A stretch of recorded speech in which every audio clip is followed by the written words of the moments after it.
rather than just relying on the enforcement alone, we are putting the necessary systems and processes in place. Now you all must be wondering, what are the systems and processes in place?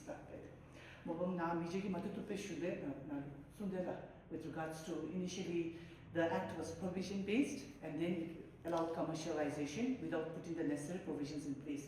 So the first and foremost thing we did was on the establishment and endorsement of the designated smoking place. And I don't know whether you all are aware, but we have sent out to all the agencies, including the National Assembly and the National Council, all the private institutions. We are in dialogue with Home Days and as well as with all the Tashos Ongdala, the need for a designated smoking place. But when we speak about the need for designated smoking place, it's not that the Ministry of Health or BFDA, we are promoting people to smoke. Our first intention is the intent of the notification. This that we have around fourfold intention. First is we want to normalize smoke-free environment. So our letter clearly states that where possible we want a smoke-free environment. We request all the agencies to have a smoke-free environment. But having said that, we have to understand that during the COVID period, the ban was lifted and we're allowed to trade, in terms of tobacco and all. So we are trying to advocate at least normalize smoke-free environment, but where structurally, where there are smokers, people need it due to the stress or whatever reason, because we are not here to tell you whether you have the right to smoke or you don't have the right to smoke. We just follow, we are a regulatory authority, we put the necessary systems in place. So besides, first and foremost, we are advocating normalization of smoke-free environments, especially in public places. The second intent is, what we're doing is, we want to make it, but at the same time, having understood that the commercialization and trade of tobacco is allowed, we also need to give the opportunity for people who smoke and engage in these activities for commercial purposes.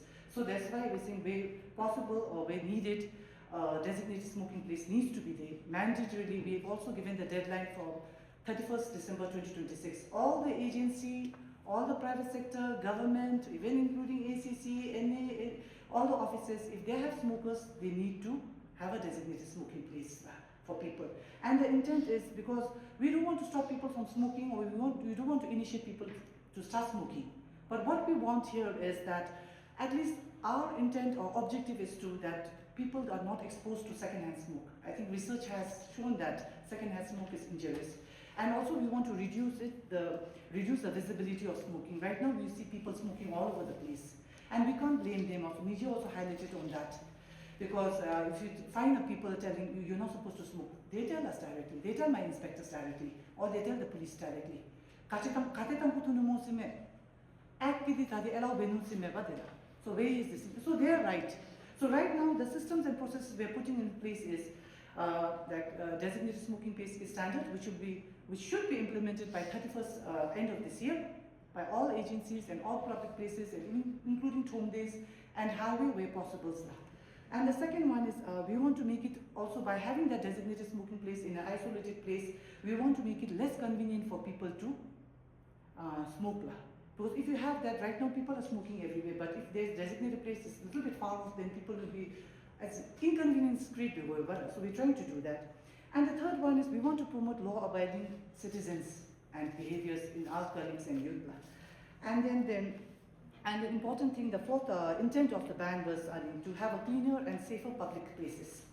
So by reducing cigarette litter and fire hazards. So these are the four intents of why we have written. And this time we are doing it differently because we want to set the basic foundation and mechanism in place with regards to system and processes.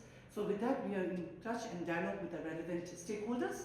And with regards to the designated, the standard for smoking is just not done by BFDA. First, all the government agencies have been involved, and we have been including even the smokers themselves.